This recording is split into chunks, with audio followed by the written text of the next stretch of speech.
السلام عليكم ورحمة الله تعالى وبركاته.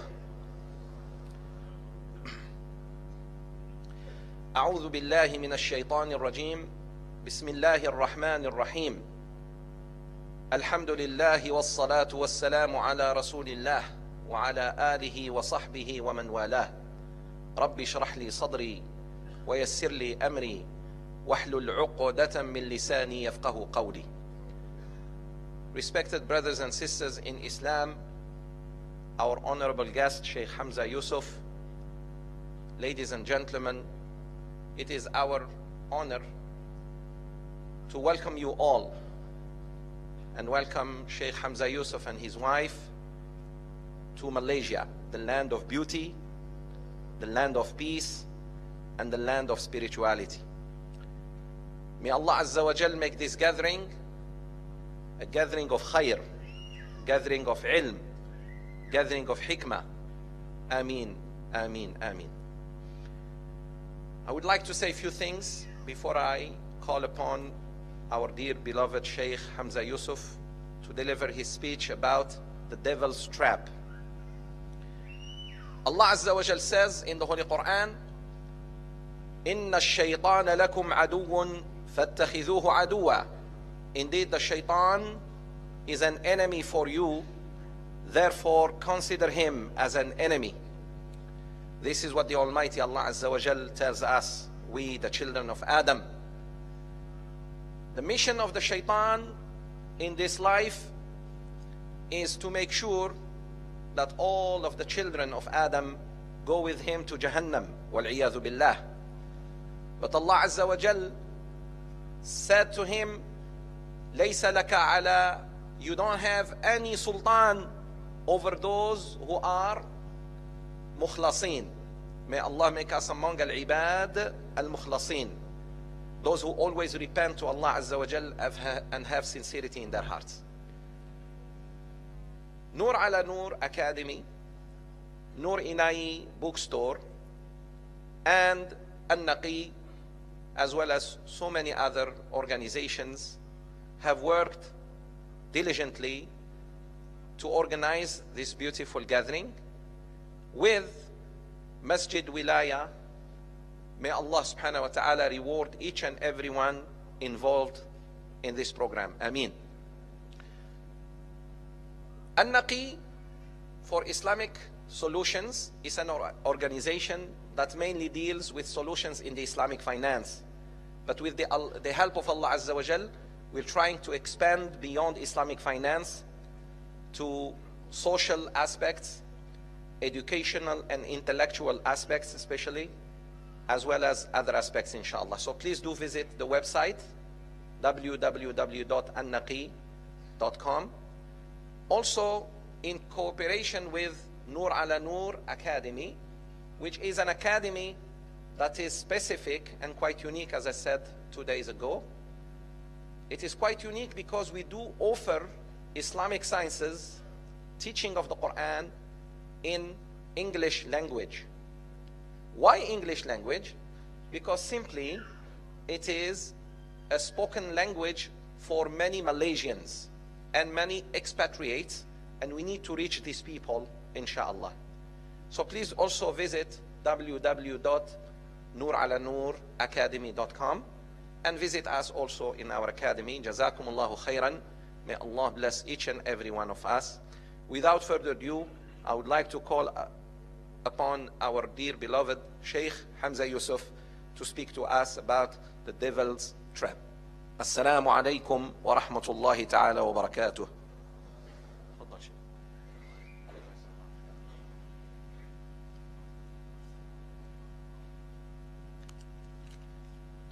السلام عليكم ورحمة الله وبركاته. اللهم صل وسلم وبارك على سيدنا محمد وعلى آله وصحبه وسلم تسليما كثيرا.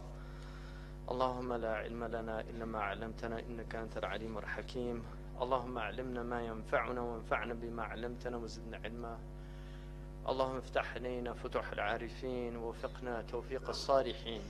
ولا حول ولا قوة إلا بالله العلي العظيم. وصل اللهم على سيدنا محمد وعلى آله وصحبه وسلم تسليما كثيرا. والحمد لله رب العالمين. The topic that I wanted to talk about today, for me, it's a very serious topic because in many places, in fact, all over the globe now, we are living in a time where the devil has tools that he's never had before, ever. For the first time in human history, you can backbite when you're alone because you have a cell phone and you can just call somebody up and start backbite. It used to be if you were alone, you couldn't backbite or do namima or do these things. But now you can backbite on your chat room. You could text and backbite. And the Prophet ﷺ talked about the dangers of ghiba, because much of what goes on now on the internet is really ghiba. When you leave somebody puts something up on the internet and then all these people have to say these terrible things about them, whether they deserve them or not. They just feel compelled to, and it's all done with anonymity because they're cowards. People won't come and say to your face, but they're cowards. So they'll do it with anonymity, but the angels know who they are.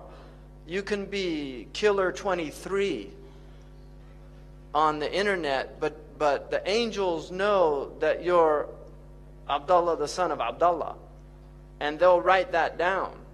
So you can't get away with it. There's no anonymity in the unseen world. The other aspect is the television and films and music. One of the interesting things about Islam is the tension that the ulama had with music.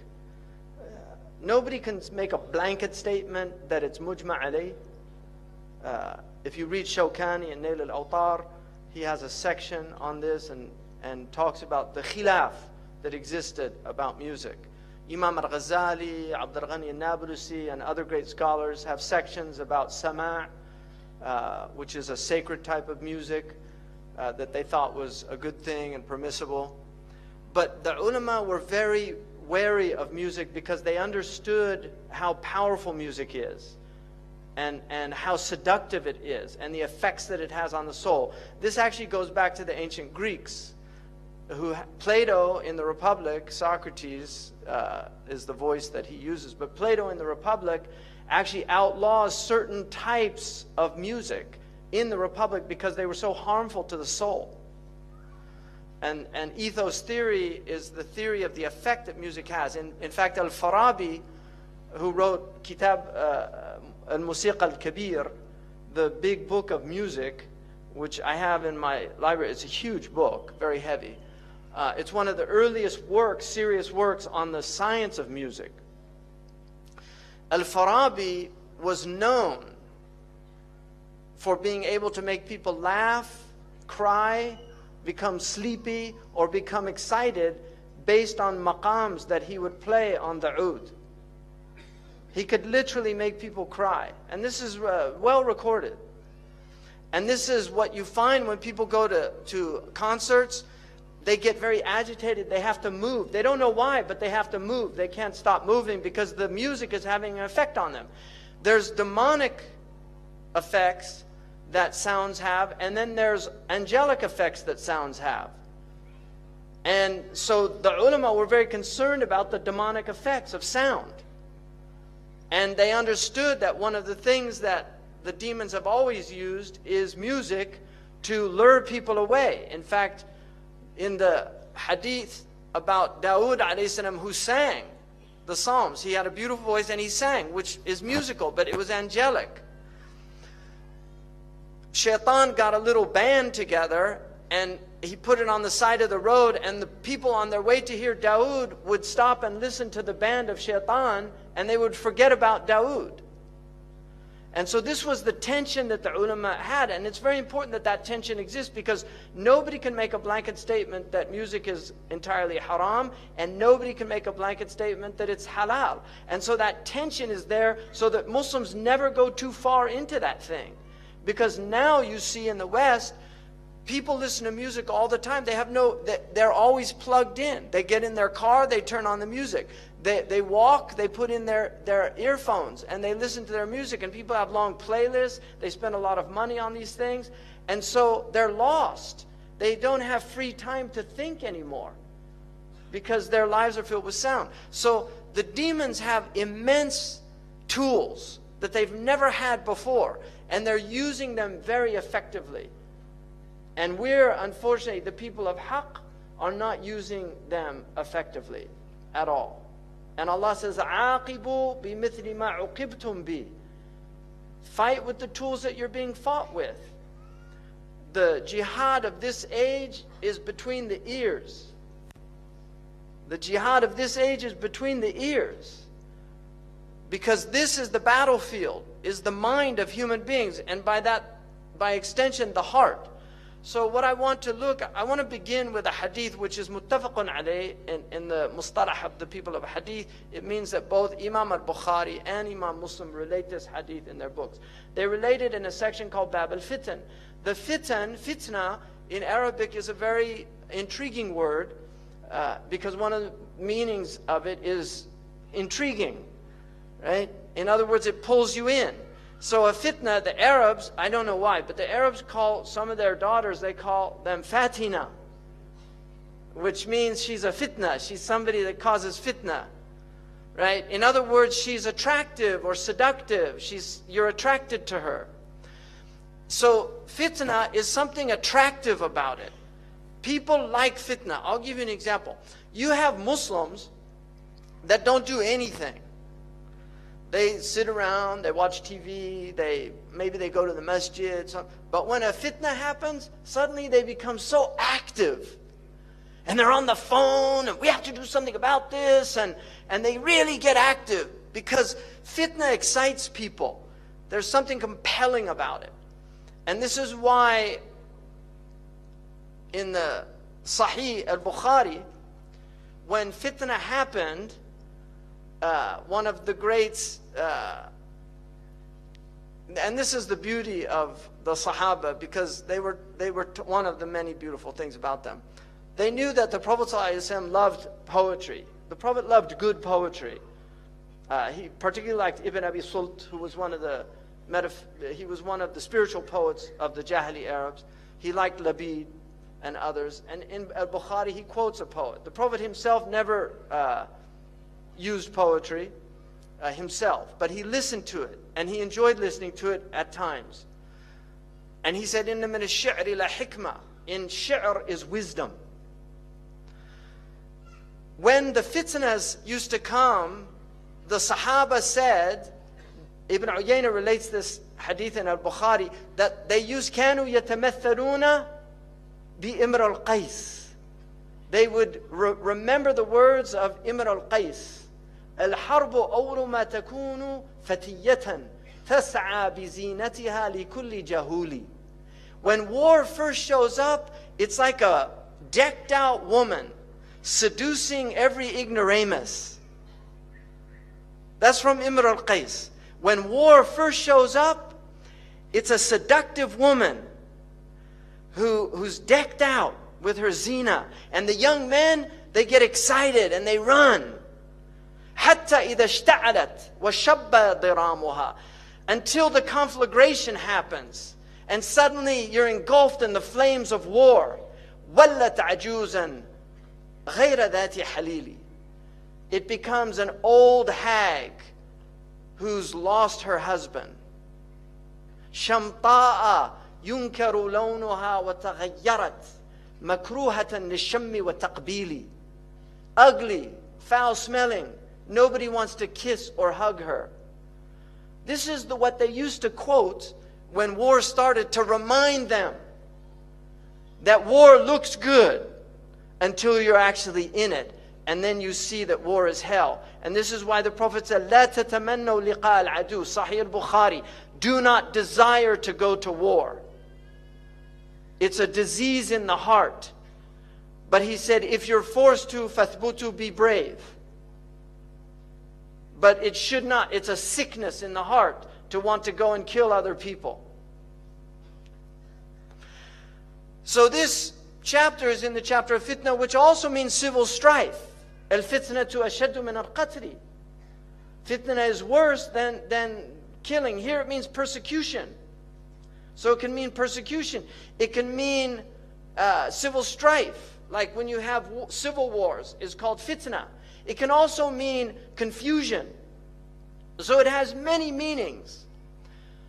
But all of our muhaddithun had a chapter called Bab al-Fitan. In the Bab al-Fitan, it's muttafaqun alayh, tu'rad al-fitanu ala al-qulubi kal-hasir. The end of time won't come until the fitan are shown to the hearts like a mat. Udan, udan. Vertical and horizontal. And I'll get into this later, but I want to start with this. فَأَيُّ قَلْبٍ أُشْرِبَهَا, any heart that drinks it in. But the Prophet ﷺ used, if the Sahaba got it right, sometimes they didn't, but if the Sahaba got it right, the Prophet ﷺ used a passive form. It's called mabni lil majhul. Ushribaha. The heart is passively taking in these fitan. Then he said, Nukita fihi nuktatun sawda. A black dot will appear in the heart. This is spiritual. It's a metaphysical meaning. If you open the heart, you're not going to see a black dot. But there, in the spiritual realm, in the unseen realm, a black dot appears. And then he said, وَأَيُّ قَلْبٍ أَنْكَرَهَا نُكِتَ فِيهِ نُكْتَةٌ بَيْضَاءٌ. And any heart that rejects it, a white dot will emerge in the heart. In other words, the beginning of spiritual growth. So the other one is the beginning of darkness, of demonic growth. And then this one is the beginning of spiritual growth. And then he said, حَتَّى تَصِيرَ الْقُلُوبُ عَلَى قَلْبَيْنِ. Until the hearts are two types only. And then he said, على أبيض مثل الصفاء. A white heart that's like pure water. It's pure. فَلَا تَضُرُّهُ فِتْنَةٌ مَا دَامَتَ السَّمَاوَاتُ وَالْأَرْضِ. The fitna won't harm it as long as the heavens and the earth are there. And then he said, وَالْآخَرُ أَسْوَدُ مُرْبَادًا. Black, but it goes little by little, it becomes black. Murbad, irbadda in Arabic means to change color, shay'an fa shay'an. تغير اللون شيئا فشيئا. It means to change over time. And this is important, because this is how the darkness gets in the heart, and it grows until it's completely black. Kalkuz mujakhiyan, like a container that can't carry anything, everything spills out. In other words, goodness spills out of it. It won't contain anything. And then he said, لا يعرف معروفا, it won't know what's good. ولا ينكر منكرا إلا ما أشرب من هواه. It won't know good and it won't reject evil. So it won't recognize good and it won't reject evil. It becomes relativistic, nihilistic. Everything is relative. It takes in everything. إِلَّا مَا أُشْرِبَ مِنْ هَوَاهُ. It only sees what it has passively taken from its hawa. And so what I want to do, Bismillah ar-Rahman ar-Rahim. This is called the devil's traps. And I want to look at these things. Every Muslim begins by reciting the Quran, أعوذ بالله من الشيطان الرجيم. Why would you begin that when you recite the Quran? Because the Quran, you will go astray with the Quran if the devil is influencing you. You will go astray with the Quran if the devil is influencing you. Every sect in Islam went astray based on verses in the Quran that they misinterpreted. There is no sect in the history of Islam that didn't use the Quran as proofs for its deviation. And this is because Shaitan, Ahmed Zarruq, in his Qawa'id says, no haqiqah, no reality comes into the world except it's met with its opposite. Some demonic opposite of that thing. So marriage comes into the world, it's met with zina. Clarity of mind comes into the world, it's met with confusion. And then he said, or if that doesn't work, then to pervert the reality and deviate the reality from its intended purpose. Allah subhanahu wa ta'ala says, Ya ayyuha alladhina amanu, la tattabi'u khutuwat ash-shaytan, or khatawat ash-shaytan. Don't follow the progress of shaitan. You see, shaitan will lead you by istidraj. He will take you step by step. This is the irbad, that you go shay'an fa shay'an. He doesn't come with all his khubth all at once. He comes slowly. I once asked my father, do you think people sign a devil's contract with a piece of paper? He said, no, it's a long series of negotiations. You compromise your values, like George Bernard Shaw, when they say that he met a woman and he asked if she would go back to his hotel with him for £1 million, £1 million. And she said yes. And then he said, what about 20 quid? And she slapped him and said, what kind of woman do you think I am? He said, we've already determined that, now we're haggling. Once you compromise your principles, then that's it. So you just do it slowly. The first time you don't take a bribe, but then you start thinking about it. I could use that money. Then the next time the bribe's offered, you take it. This is how it works. So Allah says, don't follow the khutawat al-shaytan. وَمَنْ يَتِّبِعْ خُطَوَاتِ الشَّيْطَانِ فَإِنَّهُ يَأْمُرُ بِالْفَحْشَاءِ. He's commanding you to do foul things, وَالْمُنْكَرِ, and things that are naturally rejected by fitrah. Your fitrah rejects them. وَلَوْلَا فَضْلُ اللَّهِ عَلَيْكُمْ وَرَحْمَتُهُ مَا زَكَى مِنْكُمْ مِنْ أَحَدٍ أَبَدًا. And had it not been for Allah's grace and His mercy, none of you would have been purified. Because the purpose of your life on earth is tazkiyah. If you follow shaitan, he will corrupt your heart. By rejecting shaitan, you're purifying your heart. And this is tazkiyah. And this is our religion. قَدْ أَفْلَحَ مَنْ زَكَّاهَا وَقَدْ خَابَ مَنْ دَسَّاهَا يَوْمَ لَا يَنْفَعُ مَالٌ وَلَا بَنُونَ إِلَّا مَنْ أَتَى اللَّهَ بِقَلْبٍ سَلِيمٍ.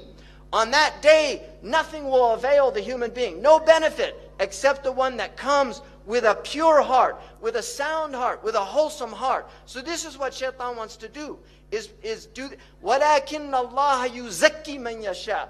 Allah does tazkiyah, purifies whom He pleases, but He purifies those who struggle. وَالَّذِينَ جَاهَدُوا فِينَا لَنَهْدِيَنَّهُمْ سُبَلَنَا. Allah will purify those who struggle. So you have to do work. The Prophet said, help me. One man said to him, Ya Rasulullah, intercede for me on the day of judgment. He said, help me by doing a lot of sujood and give me some portion of your night to help me. In other words, you're going to get into Jannah only by the grace of Allah, the rahmah of Allah. But you also have to work. We believe in faith and deeds. We believe in faith and deeds. Even though iman is tasdeeq, وَفُسِّرَ الْإِيمَانُ بِالتَّصْدِيقِ. Iman is pure belief, and anyone who simply believes, even if they never did any good in their life, eventually will get out of the hell, according to the hadith in Sahih al-Bukhari. But we believe in faith and deeds because faith has burhan. As-sadaqatu burhan. Charity is a proof of your faith. Prayer is a proof of your faith. Now, what I want to look at, first of all, is the media. When people say the media is the problem, they're right about most things. If you look, all of the research that we have indicates that media violence has increased in quantity, but it's also more graphic, more sexual, and more sadistic. This is the khutawat of shaitan. If you watch films from the 1940s, the 1930s, the 1950s, you can see it's slow. This is how shaitan gets people. يَسْتَدْرِجُهُمْ. He pulls them step by step. These are his khutawat. You start watching films, they've introduced violence. In my country, one of the landmark films was a film called Bonnie and Clyde with, what's his name? See, people know, Warren Beatty. Yeah. There's a hadith that in the end of time, the shayateen will take forms, and they'll tell you fictional stories, and you'll say, I can see his face, but I don't know his name. It's in Sahih al-Bukhari. And there's a website of actors. The website is called, You Know Their Faces But Can't Remember Their Names. That's a hadith. It's amazing. Sadaqa Rasulullah sallallahu alayhi wasallam. So that film was a major change in America in cinematography, because before that, graphic violence was not permitted. But this film showed blood, gore. Now that film looks tame compared to what they have out. These are the khutawat of shaitan. And shaitan wants violence and sex are his two, these are, because they're very powerful for the human psyche. And these are the two ways that he can really corrupt the heart. This is from the United States, so I'm using statistics from the US, but it's all coming to you, unfortunately. So 80% of R-rated movies, right? 70% of restricted video games, and 100% of music with explicit content, warning labels, were being marketed to children under 17. So they know what they're doing. These are the minions of shaitan, whether they're conscious of it or not. وَلَكِنَّهُمْ لَا يَشْعُرُونَ. They're unconscious. If you say, لَا تُفْسِدُوا فِي الْأَرْضِ قَالُوا إِنَّمَا نَحْنُ مُصْلِحُونَ. We believe in freedom of speech. We believe in artistic expression. We're not sowing corruption. No, they're the corruptors. أَلَا إِنَّهُمْ هُمُ الْمُفْسِدُونَ. But they're unaware. So many of them are literally minions. By the time the average child in the United States is 18 years old, they will have seen 200,000 acts of violence and 16,000 murders. What do you think this is doing to the psyche? Why do you think America is such a violent country? Seriously, there are other reasons. This is one of the reasons. We have a history of violence in the United States. But our children have been programmed to be violent. Media violence is especially damaging to young children under 8 because they cannot easily tell the difference between real life and fantasy. The American Pediatric Association warns that children should not see any television now. This is a protocol from a few years back. They shouldn't see any television before the age of 3 because of the effects they know that it has. That was actually a compromise because the evidence shows that they really shouldn't be seeing any in television while their brains are developing. But these are compromises because the television industry is so powerful. And if you don't think industry has an effect on medicine, just look at the food pyramid. Because the food pyramid in the United States was changed because of the dairy and meat lobbies. Because they warned people about dairy and meat. So they got it changed. So industry, medicine is in service of industry. It's not medicine in service of humanity. It serves industry. They know Scientific America proved that television is a low-grade addiction. People become addicted to television. It's like tea. You know, I mean, I always say, what's the problem with tea? I don't feel addicted. I've given it up so many times, right? So those low-grade addictions are real. Tea is a low-grade addiction, but as an inveterate tea drinker, I can tell you it is very hard to give up tea. I was corrupted by the English because I lived in England, and every day they would have tea. I started having tea. Before I knew it, I go back to America where they don't drink tea, they drink coffee, but I wanted tea, right? I have Irish roots. The English, you know about the English. Malaysia knows. You know, they say monkeys know how to speak, the orangutan. They say that they can speak. Like the orangutan, they speak Malay in the jungle, but they knew that if they spoke, the English would put them to work. So they just pretend not to.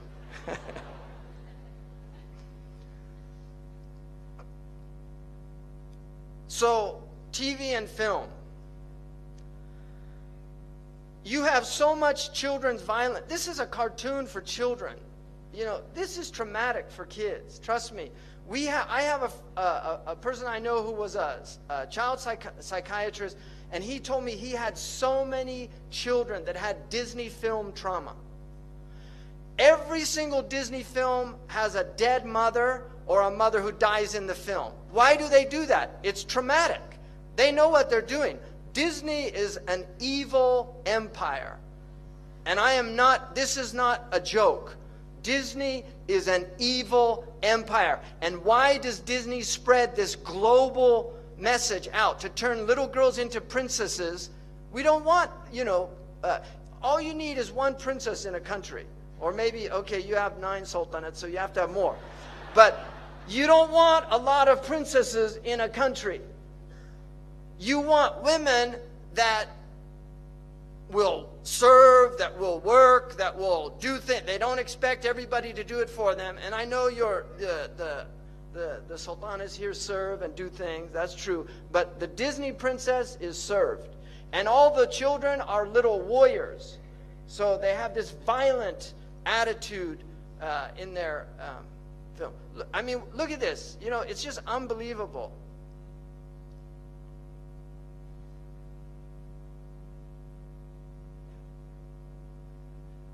Do I have sound?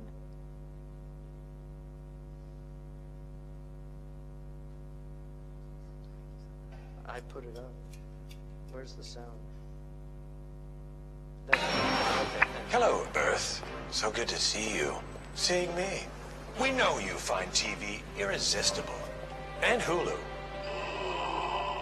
Yeah. Now follow me. Below the curtain. To the Hulubratory, where we make the irresistible irresistibler.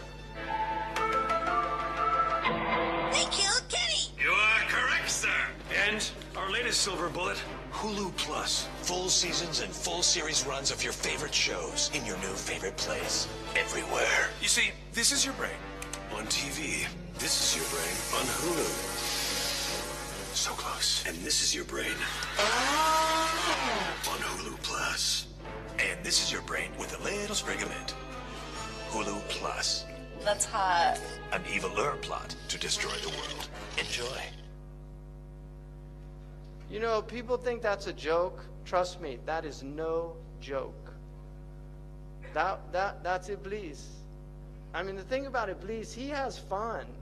He really enjoys this show. He enjoys making fun of us, you know, just laughing at us. You know, what are you going to do, give up TV? That's what he says in one of those ads. It's not a joke. 2 out of 3 Hollywood films released in 2001 were rated R. And I'll tell you something about R rating today. Khutawat al-Shaitan. In the 1960s, these films would have been rated X. But this is the khutawat. People have become used to the violence and the sex. And so films that would have gotten an X rating in the 1960s are now rated R. And now PG-13 is what used to have an R rating. This is the average time spent watching television, 5.11 hours in the United States, every day. Black Americans, more than 7 hours a day. White, 5. Hispanic, 4.35 because they're out working, right? And then the Asians, 3.14 because their tiger moms won't let them watch TV. 99% of households that possess at least one TV. My wife can testify this. I once got a call by one of these people doing a survey, and he said, how many TVs do you have in the house? And I said, I don't have any. He said, come on. I said, I don't have any. He said, none? I said, I don't have a TV. And then he said, you know, I've been doing this for a long time. I've never, ever had a call where they didn't have a TV. So that was kind of a 2.4 TV sets in the average U.S. household, right? Because some have 5, some have 1 in every room. 56% of Americans who pay for cable TV. 49% say they watch too much TV. Amazing. 34 hours per week over the age of 2 spent in front of a TV. 24 hours per week, 2 to 11 spent watching TV. 54% of 4 to 6-year-olds who, when asked to choose between watching TV and spending time with their fathers, preferred television. Average American youth, 900 hours in school, 1,200 hours watching TV. Right? By the time they get out of high school. It's amazing. And then they wonder why our countries become, we don't, in none of the indices we lead anymore, right? The U.S. We already saw this, 200,000. 16,000 number of 30-second TV commercials seen in a year. And you know what they call these? Now an important message from our sponsor. Message in Arabic is risala. This is the real reason they want you to buy and consume their goods, because it's a consumer civilization. Cartoons are very serious.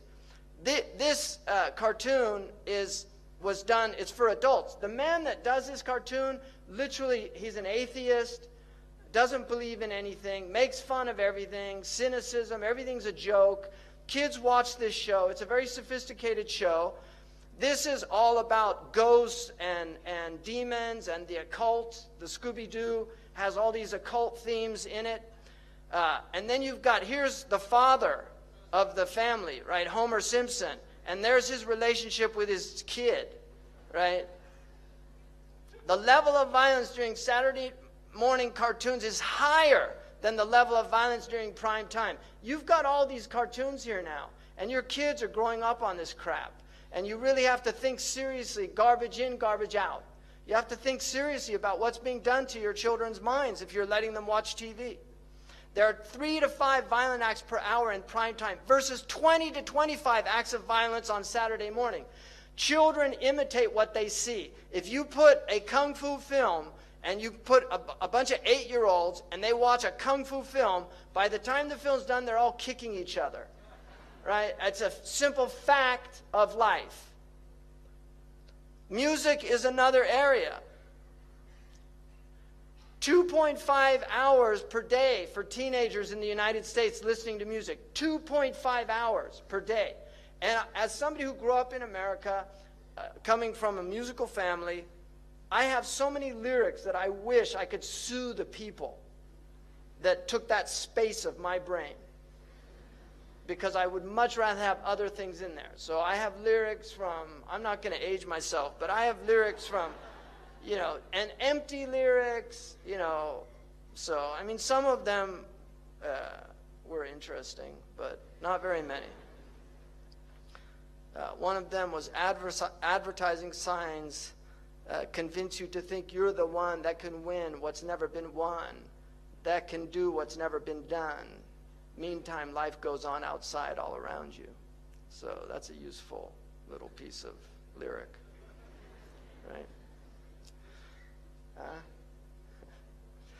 1 in 3 popular songs now contain explicit references.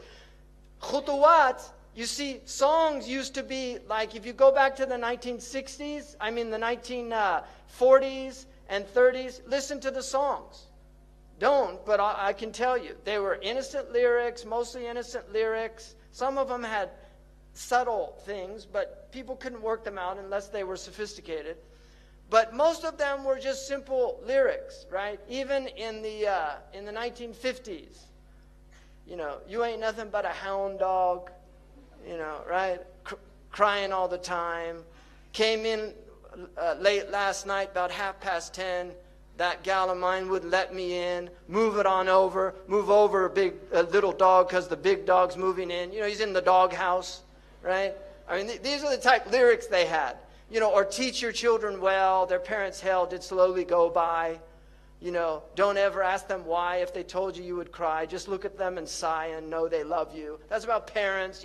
Sometimes you get bad parents. Just know that they still love you, even though they're lousy parents. You know, those are the kind of lyrics. Now, you can't even listen to the lyrics because they're so disgusting, right? They are so filthy. And Fakhruddin al-Razi, in his commentary, says about the verse in the Quran where shaitan is threatened that, you know, that you will try to seduce them with your voice. He says by giving them foul lyrics that their children will memorize and repeat. That's in Mafatih al-Ghaib. That was in the 13th century. So what are we doing now? This is the khutuwat of shaitan. He's taken people by degrees. America used to be a relatively moral country. It used to have moral values. People used to go to church. They believed in God. They didn't use drugs by and large, right? I mean, it wasn't that long ago. Now you go there and 1 out of every 4 women has a venereal disease they can't get rid of. I'm not making this up. You can see the CDC research on this. Right? HPV virus, it's a major problem in the United States, causing cervical cancer, genital warts. These are real problems.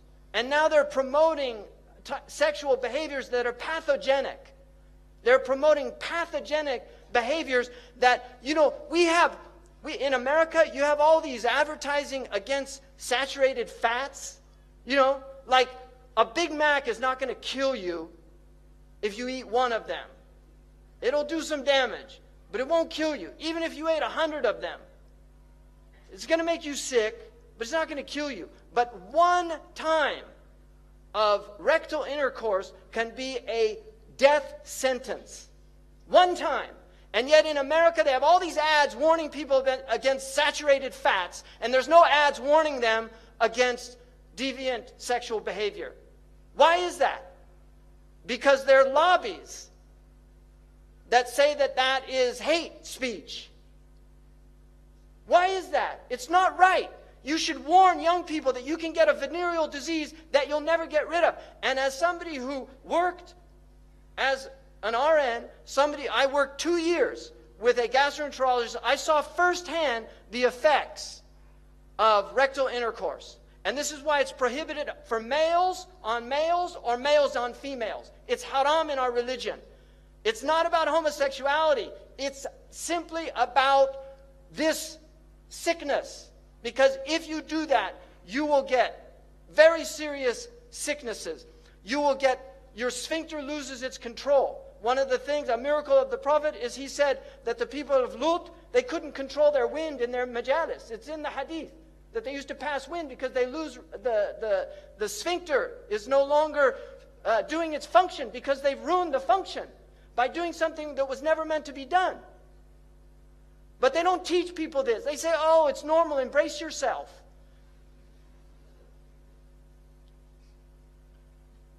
The number of times an adolescent is exposed to explicit substance references, 35 per hour. They're listening to 2.5 hours a day, 35 per hour, 84 per day, 591 per week, being told about alcohol and drugs in these lyrics. These are the khutuwat of shaitan. A long way from Puff the Magic Dragon, which they said was a 1950s song that was really about smoking marijuana. You know, Puff the Magic Dragon, live by the sea, right? 30,700 a year. References to drug or alcohol in songs. Pop, 9%. Rock, 14%. Hip-hop, R&B hip-hop, 20%. Country, 36%. Rap, 77%. And we've got all these kids listening to rap. Now,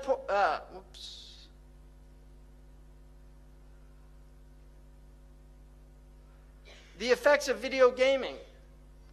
This is one of the big plagues on our civilization. I'm talking about global civilization. This is a multi-billion-dollar industry with massive resources and power now. This is incredibly harmful. It's people die from this. There was a Japanese boy who gamed until he had a heart attack. People die from this. It's true there are only a small number of people that are going to get addicted in that way.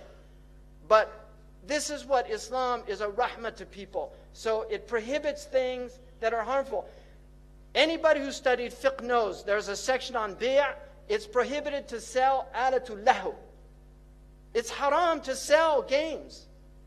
You can make your own games, like play games, children play games, rocks and stones. Little kids, they don't care what you give them.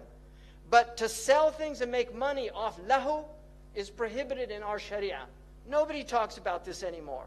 They just think, oh, you can just go and do this and it doesn't matter. This is what's happened to us because shaitan has taken us by steps. So if you look at these things, social isolation, drop in school performance, obesity, people that game are fatter than people that don't, wasting time, which is a great sin in our religion. To waste our time. It's sinful to waste time. Omar said, akrahu an ara ahadukum sabahlala. I hate to see one of you wasting his time. Imma fi dunyahu aw imma fi ukhrahu. Be doing something to benefit your dunya or something to benefit your akhirah. But don't just waste your time of no benefit. And people say, oh, but brother, this is good for dexterity skills. I want to be a surgeon, and it actually teaches you eye-hand coordination. It's going to help me. Nice argument. Violent tendencies. We know this. Financial loss, decrease in empathy. You become less empathic. Average age of these players, 35 years old. What are you doing? Seriously, 35 years old is the average. I'll tell you, I'm going to make a confession, all right? This is a confession. And my wife will testify to this. When I first got back to the United States, when I left, there were no computers. When I got back after 10 years being overseas, there were computers. All right? I actually met my wife. She taught me how to use the computer. So that's how I met. So I owe computers to that. But there was a game called Tetris. And I had never done this before. So I started playing it. And it was really interesting. And I said, oh, okay. And I worked it out. And I don't even know how long I played it for. When I finished, I turned away and I was seeing those images come down. I never did it again. And my wife would testify, I don't play any of those games. I've never played any of those games. I am against those games. They're evil games. And I really encourage you just to give them up and utilize your time. Learn a language. Go talk to the Orang Asli about Islam. Go clean up. Get volunteer groups that do litter pickup on your streets. Seriously, go do something useful. Go work out. Keep your body healthy. Go play soccer. Go visit your grandmother. Go to a hospital and visit people that aren't getting people visiting them. Do something useful, but don't waste your time doing this. 49% are 18 to 49-year-olds. 25% less than 18-year-old. 26% are over 50 years old. So this is ammat al-balwa. Look at the physical fight. Gamers, 40% of females have been in a physical fight in America, 51% of males. Look at the non-gamers, 14% as opposed to 28%. And they'll say, oh, but you can't prove any correlation, right? You can't prove it. You don't need a rocket scientist to just know the obvious. It's like the study they did in America to find out why pizzas burn people, the roof of their mouth, and then they found it's because the cheese covers the heat on the tomato sauce, right? After spending a lot of money to work that out. This is the kind of stupidity that, right? Poor grades. Females, almost 40%, 35% of the males, as opposed to 20% and 23%. No relationship, though, no correlation, can't prove it. Damaged property, 15% of the gamers, 23%. This is people going out and damaging property. In other words, delinquency. 5% of females, 10% of males, which is still high, I think. 89% of top-selling video games contain violent content. Half of it is of a serious nature. highly criticized video game, Grand Theft Auto, which was actually developed by some criminals. They were real criminals, drug dealers, that came up with this idea. You get points by killing policemen. And then they wonder why all these, violence towards police, right? And then the police react.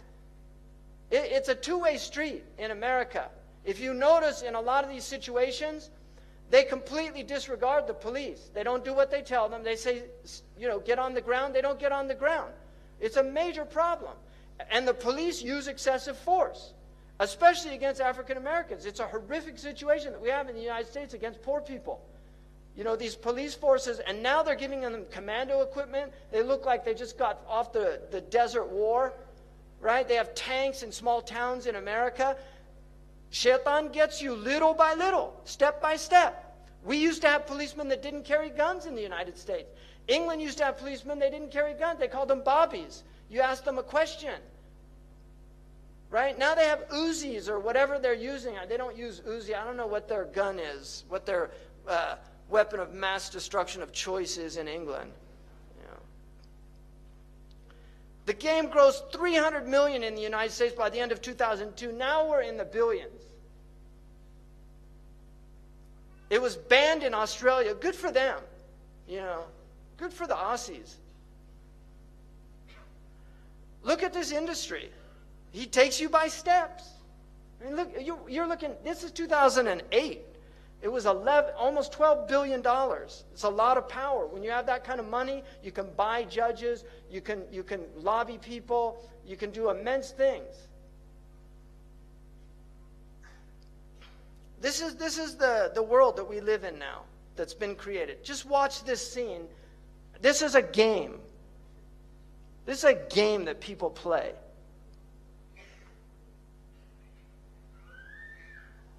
See, I mean, you don't let your kids Parents watch are going this. to buy children games like this. This is real. Kids underage play many games like this because when parents go to buy games, they don't check the age ratings. So this Christmas, when you go to buy a new Xbox game, check the age rating. Yeah, that's to me a lousy message. Don't go buy it. That's the real message. Don't buy it. Forget the age rating. So now we're going to get into where this is all coming from.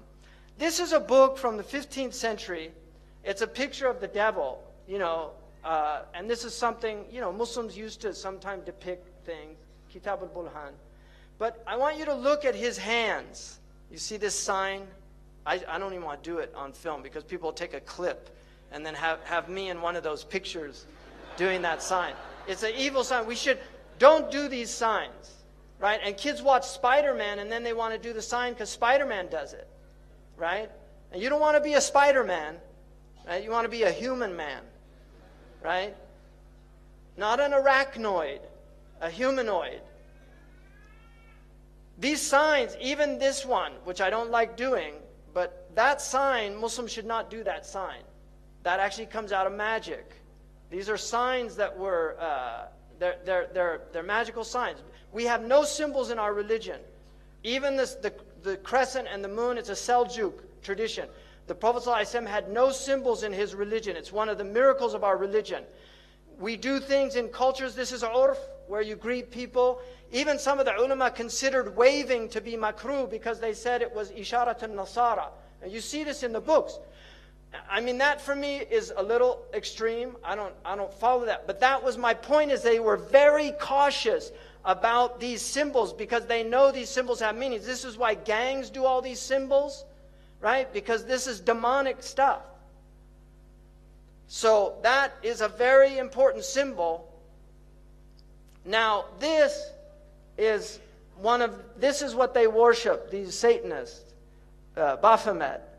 If you notice, he's androgynous, so it's a male-female mixture. Also making these signs. You see the signs he's making using this sign because 11 is the devil's number. Because 11 is 1 beside 1. And you will notice that in their numerology they use 11 a lot. And they like multiples of 11. 11, 22, 33, 66. They like these multiples. Imam al-Ghazali says in their magic, they know the secrets of numbers, and so they use numbers. The Prophet ﷺ, when they used magic on him, they blew on 11 knots.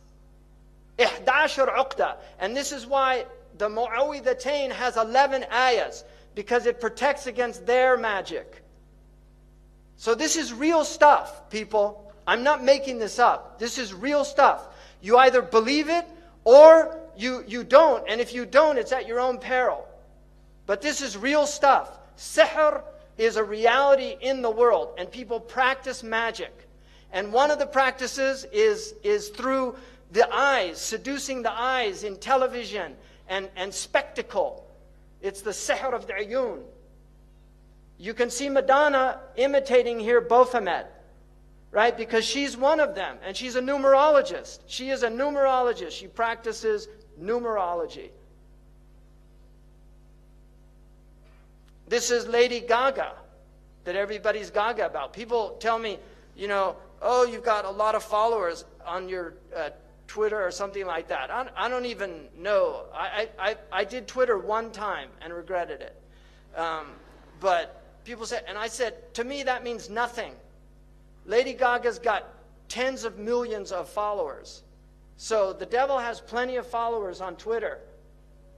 It means nothing. We want to be on the account with God, right? We want to have the angels following us, pleased with us, happy about what we're doing.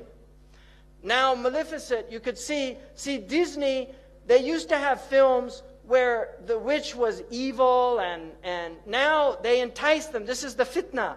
They make a beautiful, they used to make them old hags. If you see the old film, the witch was an old hag, but we get them by degrees. Now they take somebody that many people consider a very beautiful woman, and they put her in Baphomet's mask, and then it becomes seductive. He takes people by degrees. I mean, what is this? Why are they doing this? Why are you wearing horns? We're human beings. We're not demons. And then you can see these signs. Why do they use these symbols? Now this man over here, LaVey,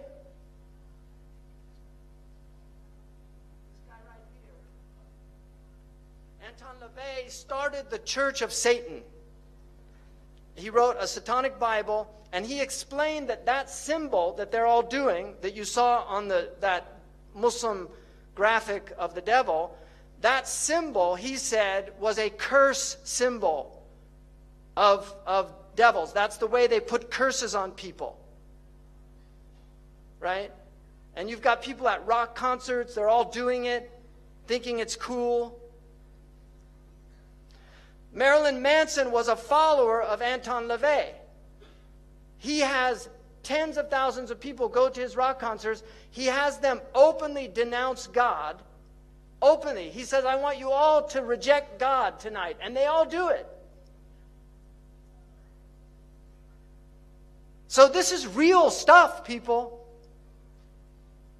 He's very committed to this. He's a minister in the Church of Satan. And they use music. Because music is fitna. It's enticing. It sucks you in. You like it. It's enjoyable.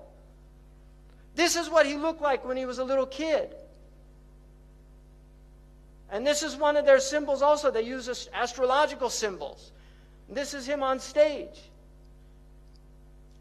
This was a cover of the Beatles because John Lennon was heavily involved in magic.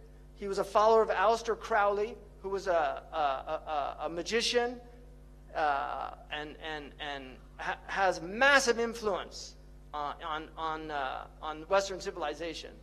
He's one of these unknown influences. But they followed him. They're in doctor's suits with abortion. The Warner Brothers was so disturbed by this that they covered it over. Now this has no shock value for people in the West.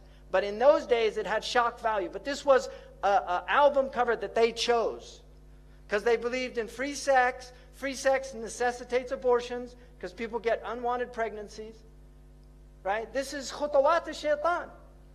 That's how he takes people. That's why Allah says, وَبِالْوَالِدَيْنِ إِحْسَانًا, right?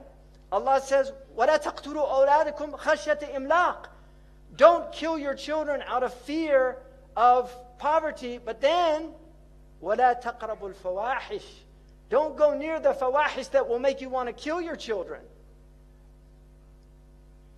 There they are doing these symbols. You see, and this is another symbol. Even though it means okay, it's actually a demonic symbol that represents 666.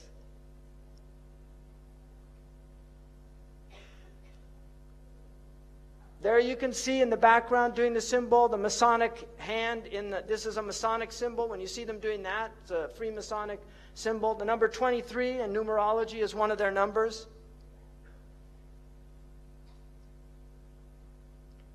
Now look at this young girl, mashallah.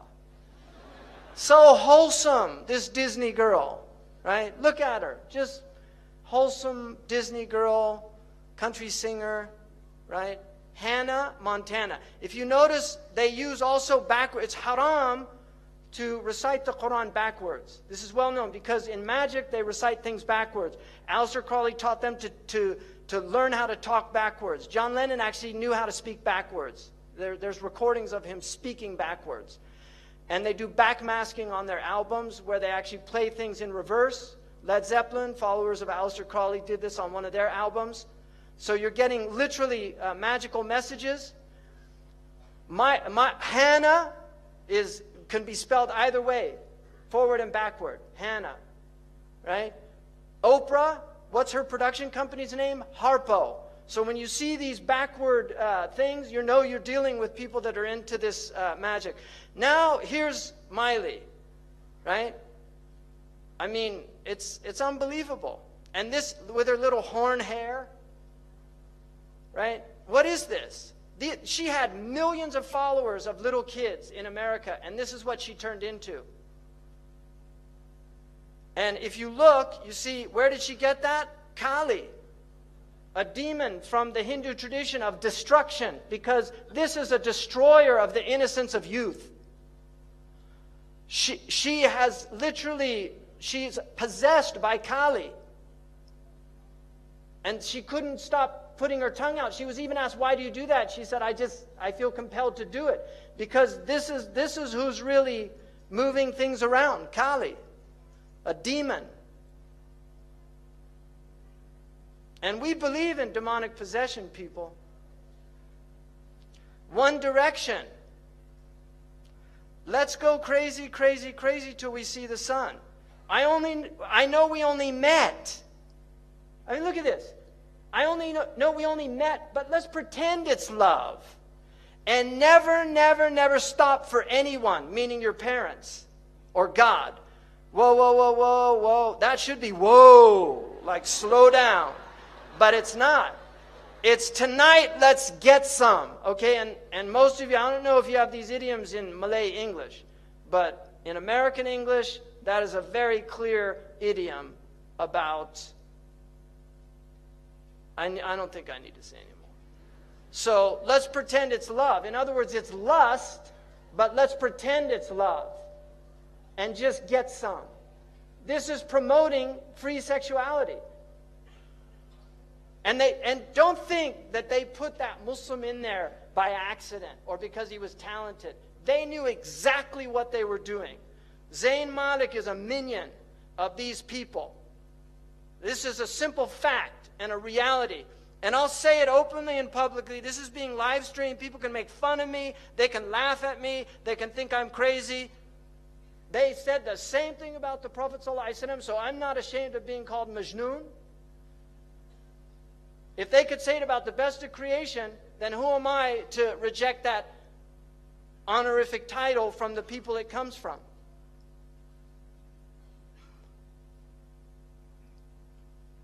Channeling, the act or practice of serving as a medium through which a spirit purportedly communicates with living persons. That's the definition of channeling. A lot of these actors believe in channeling. So they actually invoke spirits. Ladies and gentlemen, Shirley MacLaine.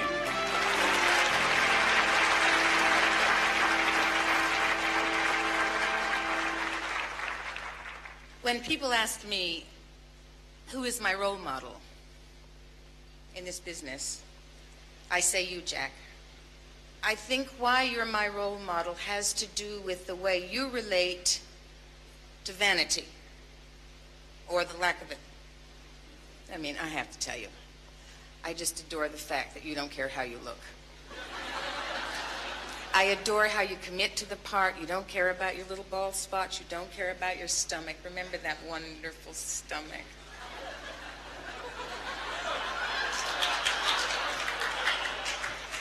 You don't care about your wrinkles. This is all extremely important to me.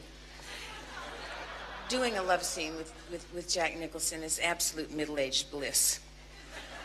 I mean, to lie in bed and rehearse a love scene, it's so funny, it's so spontaneous, it's so open.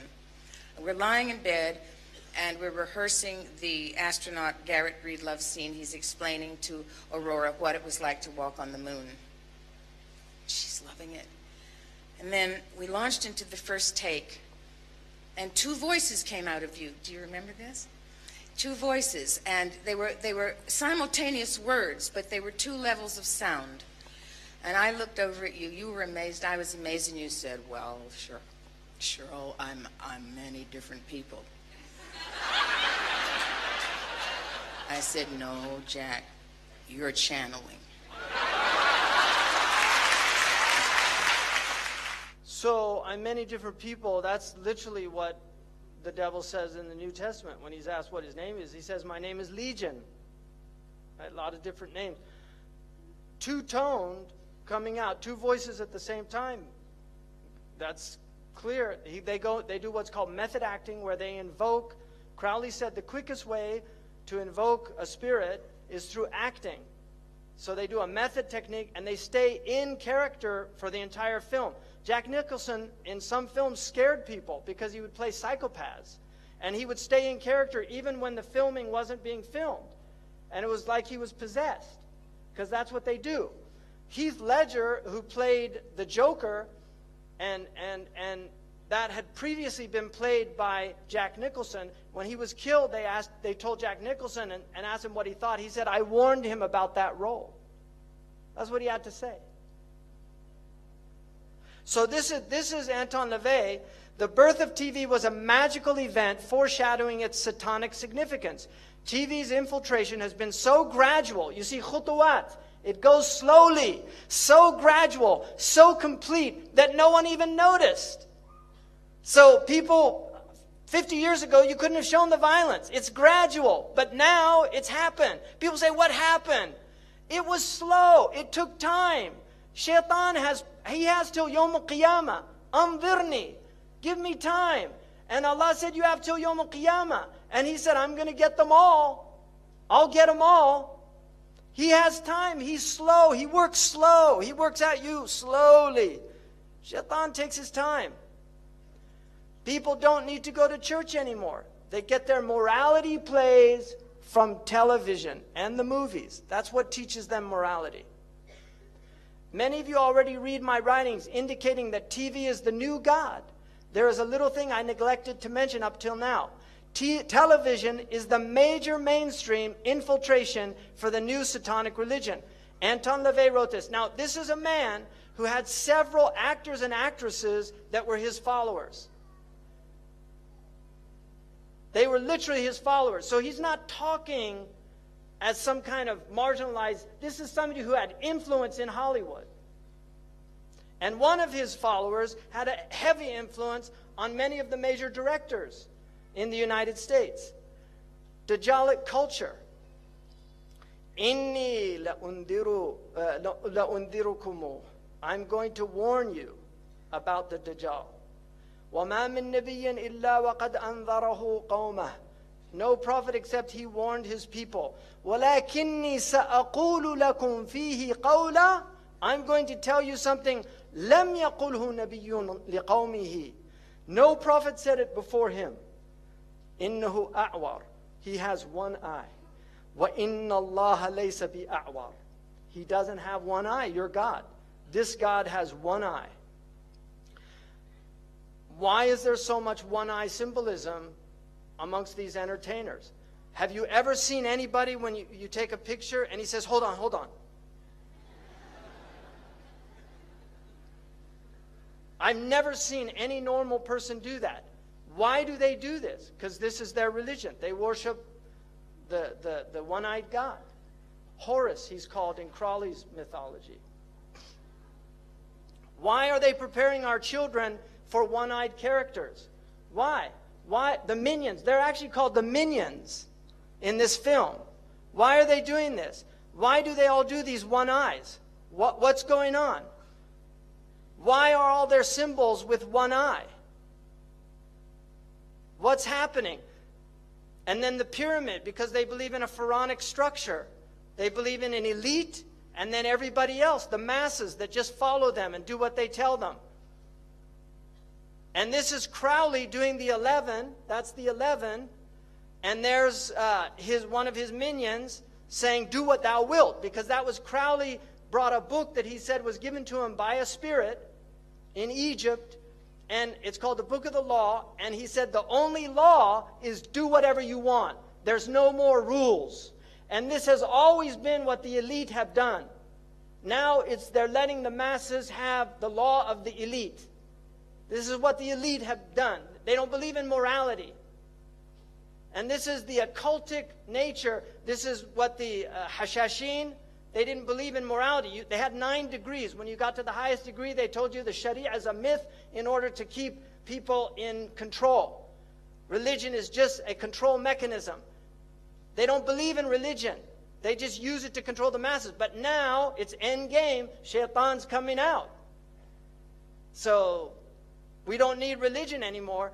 Why do they call this Dark Messiah? This is a game. And why does Dark Messiah, which is Messiah, it's the Messiah al-Muzlim, why does this Dark Messiah have one eye? Who's inspiring them? They might not know what they're doing, but Shaitan is inspiring them to do this because he's preparing people. And if you look at the dress, people used to dress modestly. All of the actors are cross-dressers now. They put them in, and the Prophet said, don't dress, men should not dress like men, like women, and women should not dress like men. He said that you don't do that. Men should dress like men and women like women because we believe in essences. There's a female essence and a male. They don't. They believe in androgyny. That everybody's male, female, we're mixed and you should explore all aspects of your personality. This is what they believe. And so they have cross-dressers, right? And these are the minions that they have that carry on this work. This is one of the most destructive aspects that Shaitan now has. This destroys families. It destroys your heart. It will put out your inner eye. You will not be able to have any spiritual experiences. Your heart will become like that mujakhiyan, what the Prophet ﷺ said, a vessel that can't carry any good.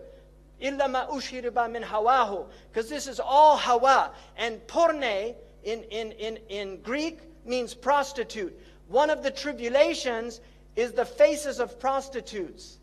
People, that Allah, there are people that are punished by giving them the tribulation of looking at the faces of prostitutes. And this is basically, anybody who's in these films is a prostitute. Male or female, they're selling their bodies.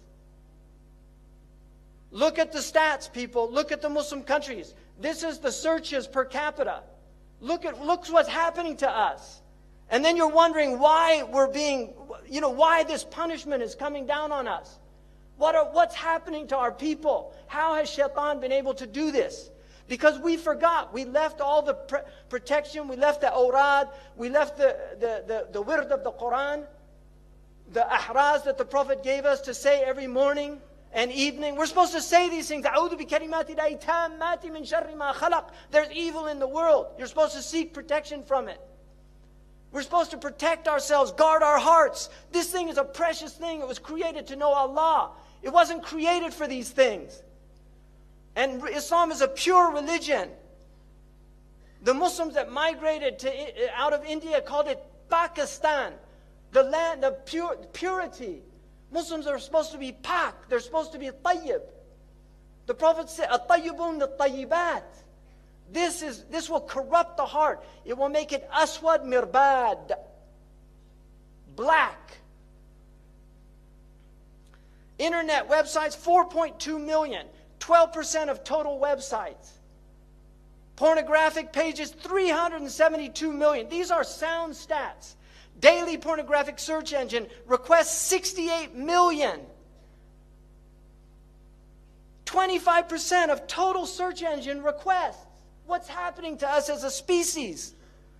Daily pornographic emails, 2.5 billion. 8% of total emails. What's happening to us? Food, junk food now, they know, they have proven. Junk food is addictive, and the more junk food you eat, the less inclined you are to eat healthy food. Any restaurant that you recognize the name, don't eat there. And I'm sorry for the people that have the McDonald's wakala in this country. I'm against fast food. Muslims have their own fast food, like falafel and shawarma. We have our own fast foods. And you have the fast foods in Malay. Eat your own foods. Eat healthy food. Don't eat this junk food. This food is made in factories by chemists to get you addicted. They use rats and they see how much sugar and fat they need to put in. Just like tobacco. People get addicted to it. They can't stop. So avoid any of these restaurants. Look at these poor children. It's a crime against our children to feed them this junk. Allah always says with halal, tayyib. Always. Now we know the meaning of that, because at the time of the Prophet, the food was pure. They interpreted it to be economic, to not buy it with haram money. But now we understand another dimension of it. And zaman yufassir al-Quran, like Ibn Umar said. Time is what interprets the Quran. Now we get to where we're at. Signs of the end of time. Ibn Mas'ud said, I said to the Prophet, هَلْ لِلسَّاعَةِ مِنْ عِلْمٍ تُعْرَفُ بِهِ? Does the hour have a knowledge that you can know it by? He said, Na'am ya Ibn Mas'ud. And this is a science that our ulama need to reestablish. Jibreel taught 4 things. There's not 3 aspects of Islam. There are 4. People say Islam, Iman, Ihsan. But Hadith Jibreel has alamat as-sa'. And Muslims have to know these signs, so they recognize them when they see them. And there are many signs. One of the signs, يَكُونَ الْوَلَدُ غَيْذًا. Children become filled with rage. وَأَنْ يَكُونَ الْمَطْرُ قَيْذًا. Rain becomes burning or acidic. Acid rain. وَأَنْ تَفِيضَ الْأَشْرَارُ فَيْضًا. You'll see evil people spreading widely. يَا ابْنَ مَسْعُودٍ مِنْ عَلَامَ السَّاعَةِ وَأَشْرَاطِهَا أَنْ يُؤْتَمَنَ الْخَائِنِ وَأَنْ يُخَوَّنَ الْأَمِينَ. People will trust treacherous people, and they will consider trustworthy people treacherous. وَأَنْ يُصَدَّقَ الْكَاذِبُ وَأَنْ يُكَذِّبَ الصَّادِقُ. The truthful one will be called a liar, and the one telling a lie will be called truthful. These are signs. يا ابن مسعود إن من علامة الساعة وأشراطها أن تواصل الأطباق وأن تقطع الأرحام. This to me is one of the clear prophetic miracles of the Prophet ﷺ. Because I believe that the atbaq, and in Algeria, what do they call the dish? Tabaq. They call the satellite dish in North Africa atbaq. And that is a correct ta'rif. In the East, they call them suhun or dishat. They call them suhun, and that's an incorrect hadith, because a sahan is a flat dish. The tabaq is a concave dish. And so atbaq is the correct meaning. And the Prophet used the very word that's used for satellite communications, muwasalat. He said, tuwasal al-atbaq, that the dishes will be communicating continuously, and people will sever their family ties. In other words, people will stay home and watch television on satellite dish, and they won't go visit their neighbors. This is an amazing hadith to me. يا ابن مسعود من أعلام الساعة وأشراطها أن يسود كل قبيلة منافقوها. You will see hypocrites ruling. وكل سوق فجاروها. And you will see the worst people controlling the marketplaces. يا ابن مسعود إن من أعلام الساعة وأشراطها أن تزخرف المحاريب وأن تخرب القلوب. You will have ornamented mosques, but the hearts would be ugly. They'll be derelict, bereft. So people praying in the mosque, they've done no tazkiyah, but the mosque is beautiful. يا ابن مسعود إن من علام الساعة وأشراطها أن يكون المؤمن في القبيلة أذل من النقد. The mu'min will be more humiliated than the ugly goat. Like nothing. يا ابن مسعود من علامة الساعة وأشراطها أن يكتفي الرجال بالرجال والنساء بالنساء. You will see homosexuality and lesbianism widespread. Wake up, people. This is our Prophet speaking. And he said, you will see Mirk al-Subyan, young people having massive wealth. Like Zuckerberg is a multi-billionaire before he was 30. And you will see Mu'amaratun Nisa. You'll see these movements to corrupt the women. يا ابن مسعود من أشراط الساعة وأعلامها أن يعمر خراب الدنيا ويخرب عمرانها or عمرانها. You will see the destruction of civilization. You will see the civilization of the destruction of the world. So خراب الدنيا, that will become the ta'mir. It's tadmir. People will, like blowing up mosques. This is the khilafah. The Abbasids built those mosques, and now the new Khilafah, quote unquote, is blowing them up. So you're seeing the Umran of Kharab. This is their civilization. This is what they have to offer. And you will see the destruction of real civilization. يا ابن مسعود من علام الساعة وأشراطها أن تظهر المعازف. That musical instruments will be widespread. And alcohol and drums. يا ابن مسعود إن من علام الساعة وأشراط. He said that من أشراط الشرط, you'll see many police. And also الغمازون, اللمازون, people mocking and making fun. Now look at all the TV shows where they just mock people. يا ابن مسعود إن من علام الساعة وأشراطها أن يكثر أولاد الزنا. You will see many children born out of wedlock. In my country now, over 50%. Amazing. تعرض الفتن على القلوب كالحصير. Now I want to interpret this hadith. Hasir is a mattress, or a mat. It's a matrix. It's like this. It has vertical and horizontal, and it's a mat. And the Prophet said that the fitan will be shown to the hearts like a mat. Udan udan. The oud is like one of the, it has two lines, a horizontal and vertical line. Any heart that drinks it will become white. I already did that. But if you look now, this is the TV set. You see, it's a hasir. This is the set. It's a hasir. It's a mat. And the Prophet said, the fitan will be shown to the hearts like a mat. Kal-hasir, udan, udan. You see, they have a ud. These are called idan. Any Arab would call that idan. And this is what the Prophet said. I believe, this is my interpretation, but the al-lugha tahtamiluha. The Arabic language bears this meaning, and that's why I believe it's a valid interpretation. This is the ud, the idan of the television. And this is how shaitan is destroying the hearts, by showing them the fitan on these films and on TV over and over again until people just become accustomed to violence. It's a normal thing. They're not shocked by it anymore. قال رسول الله صلى الله عليه وسلم صنفان من أهل النار لم أرهما قوم معهم سياط كأذناب البقر. You will see people with whips like cow tails. يضربون بها الناس. They'll hit people with it. ونساء كاسيات عاريات. Women that were clothed and naked at the same time. مائلات. They'll sway in their walk. مميلات. And cause others to incline towards them. رؤوسهن كأسنمة البخت. Ya Allah, Sadaqa Rasulullah. He said their hair would be like the Bactrian camel's hair. This is not a camel the Arabs had. They came from Persia, so they saw them. They knew what they were. These people will not enter paradise. And here's the Bactrian camel. Wallahi, say Sadaqa Rasulullah sallallahu alayhi wa sallam.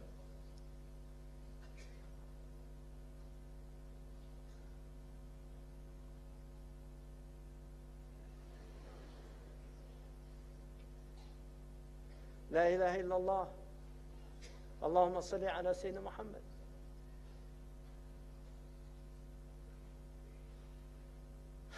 He said people will drink intoxicants from my ummah and call it by other names. Right? They'll have lots of names for it. يُعْزَفُ عَلَى رُؤُوسِهِمْ بِالْمَعَازِفِ. Musical instruments will be on their heads. How did he know about that? That's what it says. I didn't make that up. It says they'll have ma'azif, عَلَى رُؤُوسِهِمْ ma'azif. On their heads are musical instruments. Who would have known what that meant at the time of our Prophet ﷺ? But now we see it, all these people everywhere. And here's the iPod. You know, it's not I am a pod. You know, a pod is you know, you have invasion of the body snatchers. They take over your body. A pod takes over your body. They took out the verb to be. They just say iPod. Because you're not being anymore. You're a shadow of your former self. Your mind is filled with their thoughts. You're not even yourself anymore. You're listening to Rihanna or Madonna or Haifa Wahbi or whoever the latest fashionable singer is. أعوذ بالله من الشيطان الرجيم. اللهم بلغت. اللهم بلغت. اللهم بلغت. يا أيها الذين آمنوا لا تتبعوا خطوات الشيطان. Don't follow his, he'll take you by degrees. He'll take Malaysia by degrees, just like he's taken all these other countries. He's taken them. They're all in fitna. They're all killing each other. The only one's happy about this Iblis. He's happy about Syria. He's happy about Egypt. He's happy about Libya. He's happy about Yemen. He's so happy. He wrote the happy song. Really, he wrote that song. Like a house without a roof. He took the roof off Darul Islam. We have no protection. The storm comes, there's no protection. Now there's no roof because the satellite goes through the roof. So it's beamed into your house. You don't have the protection of your home anymore. What did the Ashab al-Kahf do? They fled to the cave. Right? And that will protect you from the Dajjal. Be in your cave. Guard yourself against these things. Your home is Darul Islam. Guard your home. Protect your home. Don't invite shaitan in. Protect your children. They're pure. They're innocent. Look at them. They're beautiful. They're ready to learn La ilaha illallah Muhammad Rasulullah by fitrah. They'll believe what you tell them.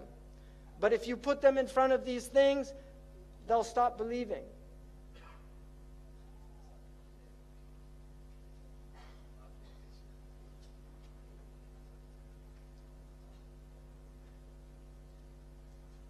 Alhamdulillah, Jazakallahu khairan, Shaykh Hamza Yusuf, for a beautiful speech, for a beautiful presentation. May Allah make this in the scale of your hasanat and the scale of each and every one of us here. Just to wrap up, inshallah, with dua, so please do not miss the dua, inshallah. There is a great book that I'm sure Shaykh, inshallah, have definitely read it. It's by Al-Imam Abdul Rahman ibn al-Jawzi, called Talbisu Iblis. It is available, alhamdulillah, in English, The Devil's Deception. It's a very good book to read about the subject, inshallah. I would like to end with a dua. Allahumma rabbana taqabbal minna hadha al-dars waj'alhu fi mizani hasanatina ajma'in.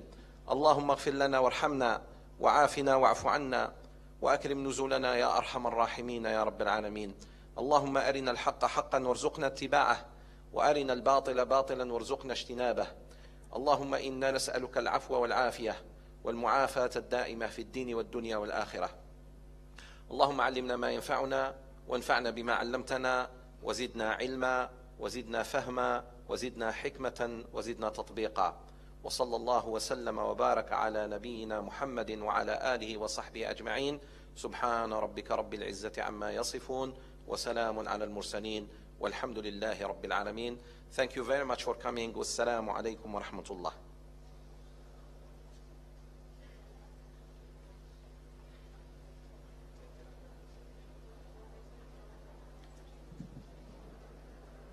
brothers and sisters, and with that we end the session this afternoon. I would like to thank everyone again for coming and making your way to this lovely masjid, Wilayah Persekutuan. We'd also like to make a special mention to Ustazah Tia Rahman for making this possible at the beautiful masjid this afternoon.